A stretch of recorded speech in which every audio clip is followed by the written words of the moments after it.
సరదాగా ఒక పాత జ్ఞాపకం చెప్తా సార్. అది కొంచెం బిగినింగ్ థ్రిల్లర్ లాగా ఉంటుంది, తర్వాత కామెడీ అయిపోతుంది. సో అదే ముందే ప్రిపేర్ చేస్తున్నాం. సో మా నాన్న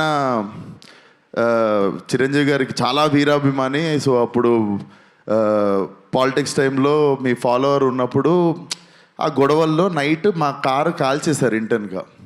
లైక్ కారు కాలిపోతుంది, న్యూస్ అది ఇది అవుతుంది, ఇంట్లో అందరం షివర్ అయిపోయి ఉన్నాము, కారు కాలిపోయిందని రకరకాలు ఉంటే డాడీ బయట ఎవరితోనో మాట్లాడుతున్నాడు మీడియాతో.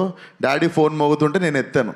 హలో అంటే ఎవరు మాట్లాడేదంటే నేను చిరంజీవి అన్నారు సార్. మీరు నాకు వెంటనే షేక్ అయ్యి డాడీ అని చెప్పి పోయి ఫోన్ ఇచ్చాను సార్. మీకు తెలీదు, మా కారు కాలిపోయి మంచి పని అయింది అనుకున్నాం సార్ ఆ రోజు. అంటే మా ఫ్యామిలీ అందరము ఆ కారు కాలిపోయిందనే ట్రోమా మర్చిపోయి we are cherishing the moment that Chiranjeevi గారి నుండి డైరెక్ట్ ఫోన్ కాల్ వచ్చింది మాకు, అండ్ మేము మాట్లాడగలిగినాం, and you were concerned about us అని చెప్పి. So that was one of the memorable moment sir. అప్పటికి దాని తర్వాత కలవడం జరిగింది, తర్వాత ఏదైనా ఉండొచ్చు కానీ, బట్ మా ఫ్యామిలీకి అదొక ఫస్ట్. మాకు దిల్షునగర్లో ఉంటుండే సార్ మేము. అది బేసికలీ వేరే కాంటినెంట్ అది.